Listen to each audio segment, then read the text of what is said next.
अगर आप भी मेरी तरह उन पाकिस्तानियों में से हैं जिन्होंने गलती से पाकिस्तान इंडिया का एशिया कप 2025 का फाइनल मैच देख लिया है, then I literally feel sorry for you.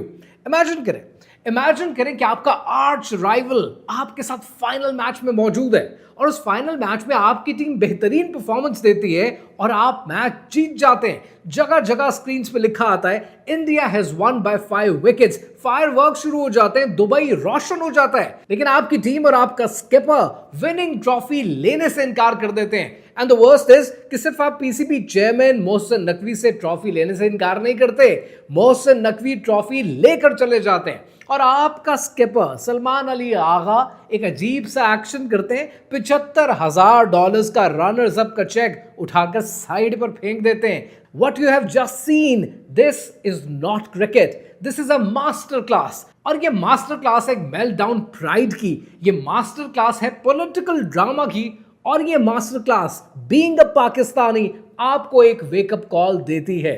कहानी क्या है, आइए समझते हैं।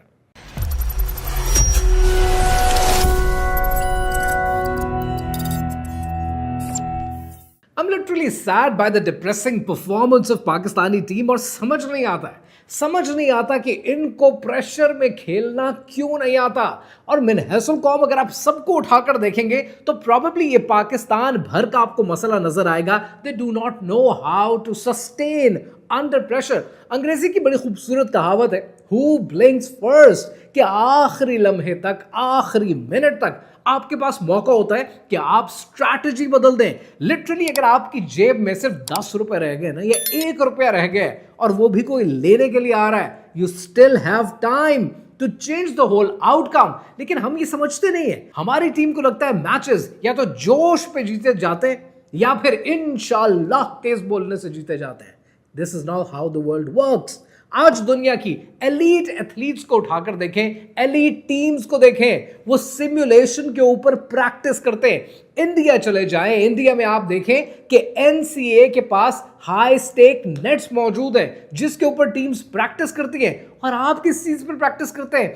इतना बड़ा स्टेक है पाकिस्तान का क्रिकेट के साथ, साल में से 6 महीने तो आप फॉर्म में नहीं होते, फॉर्म ही आपकी ठीक नहीं होती। उसके बाद जब आप मैच हार जाएं तो एक अजीब सा फिनोमेना है कि तुम जीतो या हारो, हमें तुमसे प्यार है। हमेशा याद रखिएगा, अंग्रेजी की कहावत है, you're as good as your last performance. अगर आप पिछली परफॉर्मेंस में 0 हैं तो आप 0 हैं। पिदरम सुल्तान बूद, मेरा बाप मेरा दादा बादशाह थे, इससे फर्क नहीं पड़ता आप आज क्या हैं, फर्क इससे पड़ता है। लेकिन हमें तो प्रेशर ना लेना आता है ना सस्टेन करना आता है। कुछ मैचेस दुनिया में इंपॉर्टेंट होते हैं, वो ऑप्टिक्स के लिए जरूरी होते हैं, 24 करोड़ लोगों के जज्बात लगे होते हैं, वो जीतने जरूरी होते हैं। रही बात इंडिया की, इंडिया के पास एक बहुत बड़ी ताकत है, आपको उसका अंदाजा नहीं है। अगर आपको 92, 96 के वर्ल्ड कप याद हो, आपको यह भी याद आएगा कि कितने स्पोर्ट्समैन के घर जलाए गए थे इंडिया में। मैं ये हरगिज़ नहीं कह रहा कि ये वायलेंस होना चाहिए, लेकिन यहां पर ये समझने की जरूरत है कि तारिक बिन ज़ियाद ने जब स्पेन को फतह किया था ना, तो कश्तियां जलाई थी। जब आपकी कश्तियां जल जाती हैं तब पता होता है कि वापसी का कोई रास्ता नहीं है, तब आप लड़ते हैं और फतह के लिए लड़ते हैं। लेकिन आपको तो जब प्यार हर तरफ से मिलेगा तो फिर आपने परफॉर्मेंस तो देनी नहीं है। सो यहां पर चीजों को ठीक करना, चीजों का निजाम बनाना जरूरी है। बट द वर्स्ट इज कि हमारे पास तो कोई निजाम नहीं है इन चीजों का कि हम इस सिस्टम को ठीक भी करना चाहें तो हम क्रिकेट का सिस्टम ठीक नहीं कर पाते। मुसलमान झुक गए सजदे में जब वक्ते कयाम आया। ये झुकने का नहीं, ये खड़े होने का वक्त था।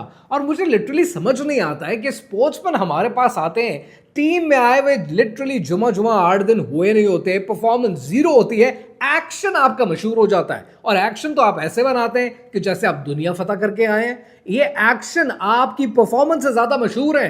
This needs to be curtailed. और साथ ही साथ ये सबक आज पूरी कौम को लेने की जरूरत है। आज आप देखते अपने इर्द गिर्द बच्चे एग्जाम्स का प्रेशर नहीं ले पाते, मॉकअप टेस्ट का प्रेशर नहीं ले पाते, रिलेशनशिप का प्रेशर नहीं ले पाते, और यही रिफ्लेक्ट हो रहा है हमारी टीम के अंदर। आज स्कूल्स को, कॉलेजेस को, यूनिवर्सिटीज को बच्चों को तैयार करना है कि प्रेशर सस्टेन करना सीखें कि दुनिया इतनी आसान नहीं है जितनी हम समझते हैं। लेकिन अदर देन प्रेशर, इसके दो और टेंजेंट हैं जो इस मैच में आपने देखे। पहला ये कि क्या स्पोर्ट्स के अंदर पॉलिटिक्स होनी चाहिए या नहीं, आइए ये भी समझते हैं। ये जो दूसरा टेंजेंट है ना कि क्या पॉलिटिक्स स्पोर्ट्स में होनी चाहिए, इसमें मेरा ओपिनियन थोड़ा सा डिफरेंट है। अगर आप तारीख उठाकर देखेंगे तो आप ये देखेंगे कि 661 से लेकर 750 तक उमैय्यद्स का दौर था, और उमैय्यद्स के दौर के अंदर बेजेंटाइन रोमन्स के साथ गेम्स खेली जाती थी। उन गेम्स के अंदर हॉर्स राइडिंग भी होती थी, आर्चरी भी होती थी, और मुसलमान दुनिया के साथ ये गेम्स खेलते थे। फिर आपने ऑटोमन एम्पायर देखी। ऑटोमन एम्पायर में आपने क्या देखा कि ऑटोमन एम्पायर के अंदर इंटरफेथ हार्मनी प्रमोट की जाती थी। और फिर बहुत से मुस्लिम स्कॉलर्स भी खड़े हो गए कि क्या स्पोर्ट्स आप अहले बैत के साथ या गैर मजहब लोगों के साथ खेल सकते हैं, और उस पर इत्तफा यह हुआ कि आप खेल सकते हैं एज फार एज कि आपका रिलीजन ठीक रहे, आपका ईमान मजबूत रहे, आपके फेथ के ऊपर क्वेश्चन ना हो, और मुस्लिम यूनिटी के खिलाफ चीज ना हो। आप चाहें तो आप दुश्मन की टीम को भी सपोर्ट कर सकते हैं, यहां तक स्कॉलर्स ने लिखा। लेकिन साथ ही साथ अगर आप मुझसे पूछें, ऑनेस्टली मैं विराट कोहली को सपोर्ट करता हूं फॉर द रीजन कि उसने क्रिकेट को जेंटलमैन स्पोर्ट्स बनाया। लेकिन आज इंडिया को उठाकर देखें तो India on a continuous basis sports के अंदर पॉलिटिक्स को एमालगमेट करता है, और ये आपने हाथ मिलाने के सिलसिले से लेकर ट्रॉफी एक्सेप्ट ना करने के सिलसिले तक देखा, यहां तक कि पहलगाम के इंसिडेंट को भी याद किया गया। अगर आप थोड़ा सा तारीख और उठाकर देखें तो 1956 के अंदर मेलबर्न में जब ओलंपिक्स हुए तब आपने देखा कि स्वेज कनाल का इतना बड़ा फियास्को ओपन था। लेबनान ने, इजिप्ट ने, इराक ने आने से इनकार कर दिया, हंगरी की इन्वेजन चल रही थी, नेदरलैंड्स ने, स्पेन ने और स्विट्जरलैंड ने आने से इनकार कर दिया।